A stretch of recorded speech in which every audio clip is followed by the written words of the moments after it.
Good morning, class. Now we will continue our chapter Natural Resources, Land and Soil from the topic Soil.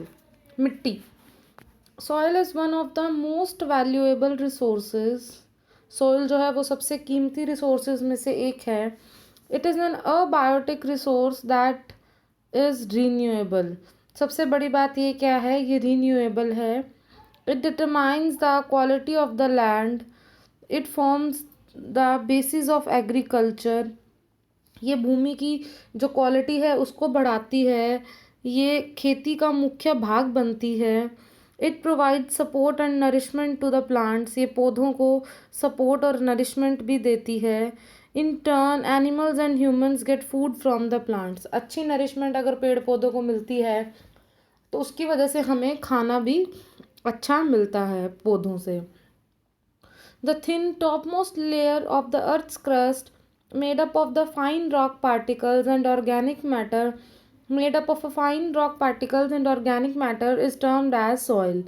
जो हमारी धरती की crust का जो ऊपरला भाग है, जो बहुत फाइन रॉक पार्टिकल्स और ऑर्गेनिक मैटर से बना है, उसे हम मिट्टी कहते हैं. Soil is a layer of unconsolidated material at the earth's surface. It is formed by breaking down of rock particles due to weathering and erosion.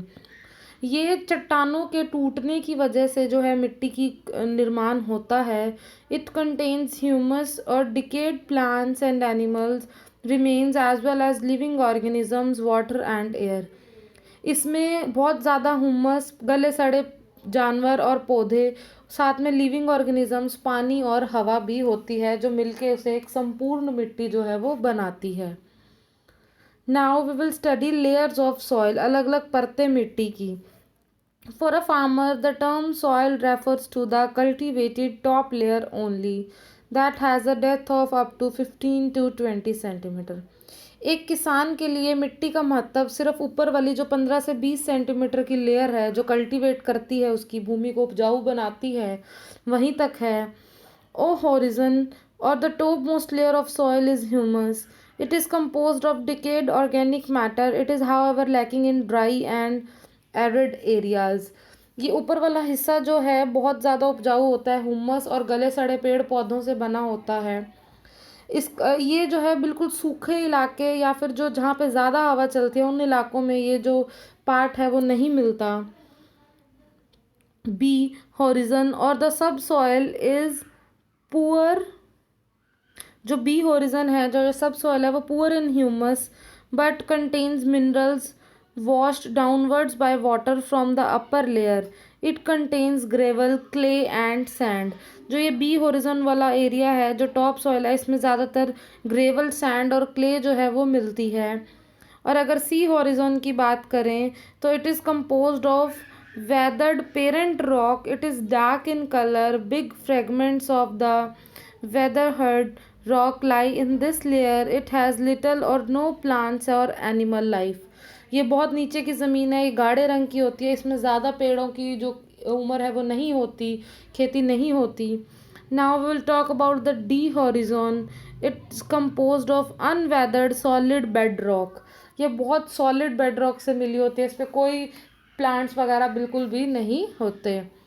So weathering is the process of breaking down of exposed rocks due to changes in weather phenomena as well as due to action of plants, animals and humans. Weathering इसमें क्या है, एक ऐसी process है जिसमें जो बड़े बड़े चट्टान हैं वो टूट टूट के नीचे ज़मीन पर आते रहते हैं एनवायरमेंटल चेंजेस वगैरह की वजह से. Now we will study the formation of soil depends on 5 major factors. मिट्टी की जो फॉर्मेशन है वो 5 मुख्य तत्वों पर आधारित है. What is nature of parent rock. जो चट्टान है उसकी जिसके थ्रू वो बनी है वो कैसी है. It influences colour, texture of the soil. It also determines chemical properties, mineral content and permeability of the soil. ये निर्धारित करता है मिट्टी का रंग, उसका टेक्सचर कैसा है, कितनी उसकी केमिकल प्रॉपर्टीज़ हैं, कितना मिनरल कंटेंट है उसके बीच में. तो ये डिपेंड करता है कि वो मिट्टी किस चट्टान की है. Second is relief of the area. Altitude and slope of the land determines accumulation of soil. किस जगह पे है, किस तरीके से है वो जगह जहाँ की मिट्टी की बात हो रही है, तो ये भी बहुत इम्पॉर्टेंट है। Third is climate. Third is climate. Climate temperature rainfall influence rate of weathering and erosion. वहाँ का तापमान कैसा है, किस तरह की बारिशें होती हैं, जो वेदर है वो कैसा है, तो ये भी डिपेंड करता है कि मिट्टी कितनी उपजाऊ होगी, कितनी इरोजन होगी सॉइल में।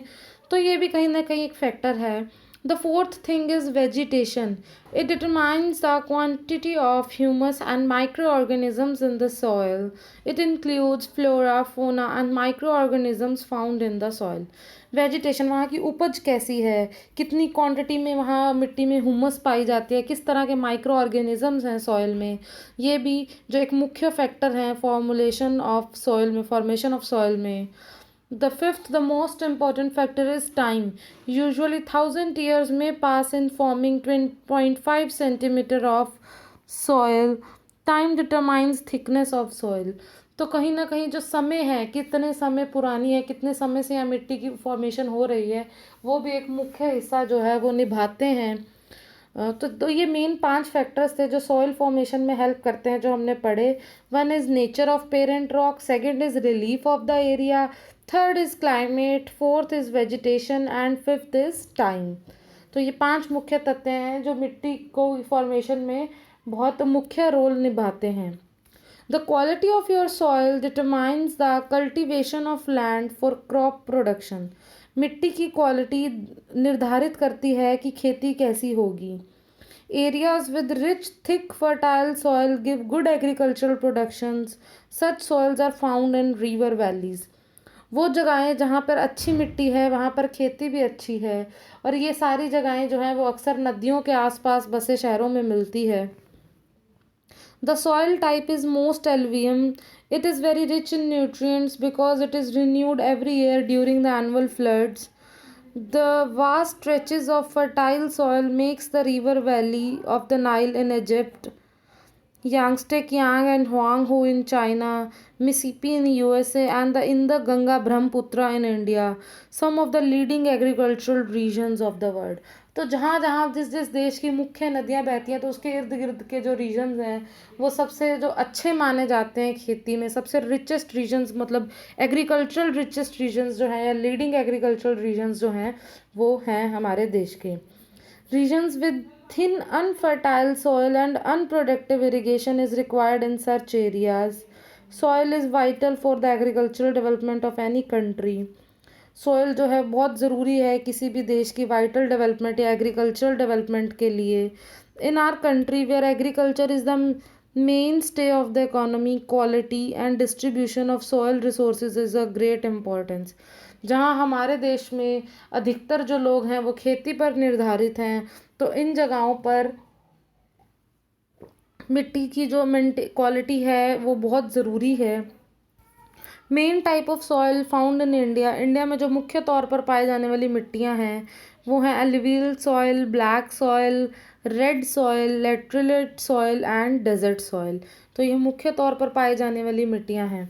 इस टेबल में हम देखेंगे अलग अलग सॉइल टाइप्स जो हमने अभी पढ़ी वो दे रखी हैं, और उनमें बताया है कि वो किससे बनी हैं, कितनी फर्टाइल हैं, और ये क्या है कि कौन कौन से एरियाज़ में पाई जाती हैं। तो ये टेबल है बेटा जो आप स्टडी कर लेना। इसमें हमें टाइप ऑफ सॉइल्स बताया गया है, जो हमने पीछे पढ़े हैं उसको टेबल की फॉर्म में दिया गया बेसिकली। फिर उन मिट्टियों की फॉर्मेशन कैसे हुई है, क्वालिटी कंटेंट्स क्या हैं, किन किन जगहों पर वो मिट्टियाँ जो हैं वो पाई जाती हैं, ठीक है, और फिर उन्हें और किस नाम से भी जाना जाता है। तो this is all about the soil types in India. The problem of soil erosion often plagues our land. The destruction and natural removal of the top layer of the soil is termed as soil erosion. मिट्टी की ऊपरली सतह का उखड़ना या natural तरीके से remove हो जाना soil erosion कहलाता है। सॉइल इरोजन बेसिकली मिट्टी की अनउपजाऊता। The loose soil particles are blown away by wind or washed away by water. The deteriorates the quality This deteriorates the quality of the soil. They lose their fertility and gradually become unfit for cultivation, ये मुख्य तौर पर तेज़ चलने वाली हवाओं या पानी के साथ बह जाने की वजह से होता है, और इसकी वजह से जो कल्टीवेशन है, जो मिट्टी की उपजाऊ है, वो बिल्कुल ख़त्म हो जाती है। सॉइल इरोजन में be caused by natural factors like force of running water और blast of wind. Soil erosion के जो नेचुरल फैक्टर्स हैं वो दो ही हैं, या तो बहुत तेज़ी से पानी के बहाव में उसका बह जाना, या बहुत तेज़ हवाओं में मिट्टी का उड़ जाना। But the main cause behind destruction of this natural resource are faulty human activities। और इसके पीछे एक और भी मुख्य कारण है, वो इंसान की जो faulty activities हैं। Deforestation, overgrazing of pastures, overutilization of soil, unscientific methods of cultivation, mining and construction works all led to soil erosion। जंगलों का काटना, पशुओं का ज़्यादा चराना, मिट्टी की ओवर ज़रूरत से ज़्यादा उसका उपयोग करना, गलत ढंग से उसका इस्तेमाल करना, बहुत ज़्यादा खुदाई या कंस्ट्रक्शन करना, तो ये भी मुख्य कारण है हमारे सॉइल इरोजन के।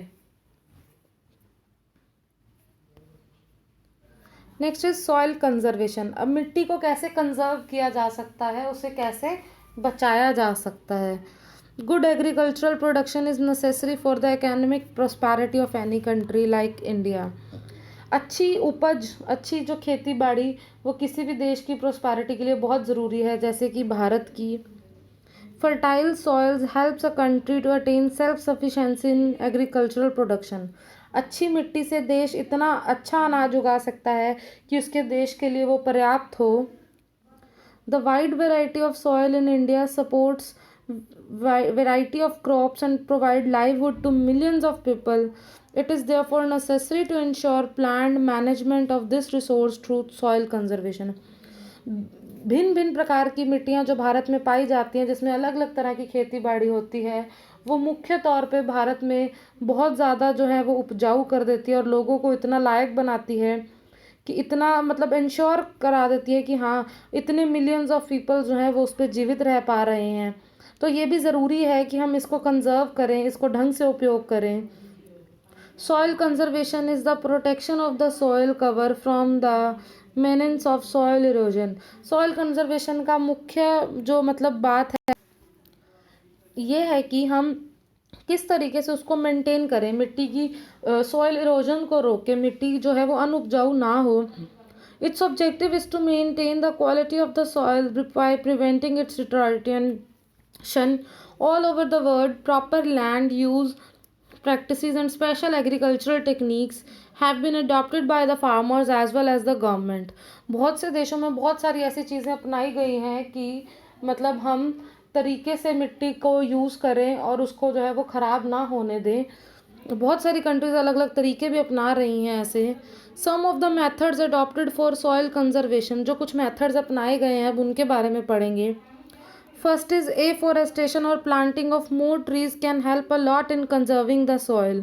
The roots of the tree bind the soil and prevent soil erosion. Increasing the existing plant over by planting trees in a row can arrest force of the wind as well as prevent washing away of soils by water. So afforestation is possibly the best and the earliest method of soil conservation। पेड़ों का लगाना, जब हम पेड़ को लगाते हैं तो बेसिकली क्या होता है, वो जड़ों से मिट्टी को पकड़ के रखते हैं, तो मिट्टी एक जगह से दूसरी जगह नहीं जाती। और अगर हम बाउंड्रीज पे बहुत सारे पेड़ लगा दें तो हवा के बहाव से उड़ने वाली मिट्टियाँ भी कम हो जाती हैं और वो वहीं रुक जाती हैं, हवा का बहाव जो है वो कम हो जाता है। इसलिए ये सबसे जल्दी होने वाला और सबसे ज़्यादा अपनाया जाने वाला मेथड है। Second is agricultural techniques adoption for soil conservation include. कुछ जो एग्रीकल्चरल टेक्निक्स अपनाई गई हैं, terrace cultivation. In the hilly areas it can check soil erosion. It is a common practice in all highlands of the world. Steps are cut along the slope of their edges are bended. This apart from providing more land for cultivation, it also prevents washing away of the soil nutrients along the rope। मतलब उन्होंने क्या किया, slopes की form में edges cut cut करके ऐसे तरह के खेत बनाए हैं जिससे मिट्टी जो है वो एक जगह से दूसरी जगह कम जाती है। Contour plowing, this involves farming along the contour lines horizontally around a hill rather than plowing up and down of the slope. This reduces the flow of water and thus checked soil erosion। मतलब ऐसे zig zag form में कुछ किया गया instead of ऊपर नीचे नीचे नीचे, जिससे क्या था पानी बह के नीचे आता जाता था और सारी मिट्टी को साथ ले आता था। लेकिन बेसिकली इसमें इन्होंने क्या किया, up down a kind of zig zag work, कि वो एक प्रॉपर जो मेंटेनेंस है मिट्टी की वो बनी रहे। Strip cropping. This involves planting strips of grasses in between the crops to break the force of wind.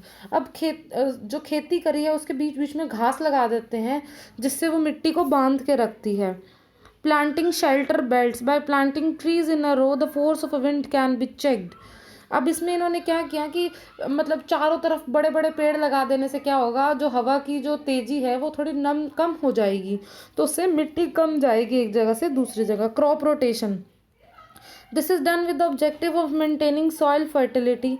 मतलब इसके पीछे मुख्य कारण क्या था क्रॉप रोटेशन में, इसमें जो सॉइल की फर्टिलिटी उपजाऊत्व है उसको मद्देनजर रखा गया है कि एक बार एक तरह की क्रॉप उगाएं, वो कुछ अलग तरह के न्यूट्रिएंट्स और मिनरल्स लेगी मिट्टी से, फिर बदल करके किसी और तरह की खेती जो है की जाए, वो अलग तरह के मिनरल्स और न्यूट्रिएंट्स लेगी। इससे क्या होगा, जो सॉइल की फर्टिलिटी है वो बनी रहेगी। Mulching or covering the empty grounds between rows of plants with straw और other organic matter can help us to return soil moisture. मतलब किसी तरीके से मिट्टी की जो पाइपिंग सिस्टम या कुछ ऑर्गेनिक मैटर से मिट्टी को जकड़ के रखा जाए। Creating contour barrier along slopes with rock stone soil etcetera checks flow of water and reduces soil erosion. अगर साइडों पे बैरियर्स बना दिए जाएं खेतों के, जैसे पहाड़ों से पत्थरों से, तो उससे क्या होगा, कम मिट्टी जो है वो एक जगह से दूसरी जगह कम जाएगी और जो सॉइल की इरोजन जो है वो कम हो जाएगा। Other methods of soil conservation include, कुछ और मेथड जैसे प्रिवेंशन ऑफ ओवर ग्रेजिंग, जो चारा वाह के लिए यूज़ करते हैं उसको कम कर दिया जाए। कंस्ट्रक्शन ऑफ डैम्स, डैम जो है वो बना दिए जाए नदी पे ताकि बाढ़ कम आए, और बाढ़ नहीं आएगी तो मिट्टी पानी की वजह से एक जगह से दूसरी जगह नहीं जाएगी। The most important approach to conserve soil is to make people aware of its needs by distributing bulletins and trainings the farmers. और सबसे ज़रूरी चीज़ जो है वो ये है कि इंसान को ये बताया जाए कि उसे किस तरीके से इस मिट्टी को उपयोग करना है अपने लिए और अपने भविष्य के लिए भी बचा के रखना है। साथ ही साथ किसानों को हम अलग तरीके की ट्रेनिंग दे सकते हैं जिससे वो समझ पाएँ कि how they can keep their soil fertile, कैसे वो सॉइल इरोजन को रोक सकते हैं। उससे जो है वो सॉइल इरोजन या कंजर्वेशन जो है वो अच्छी हो जाएगी। सो इन दिस चैप्टर हमने बेसिकली पढ़ा लैंड के यूजेस, कहाँ कहाँ लैंड को किस किस पार्ट्स में डिवाइड किया गया और फिर उसको कैसे कंजर्व कर सकते हैं। देन हमने पढ़ा soil, types of soil, uses of soil and how we can conserve the soil. So this is all about your chapter. Read the chapter carefully and try to solve the questions given at the end of the chapter. Okay, that's all.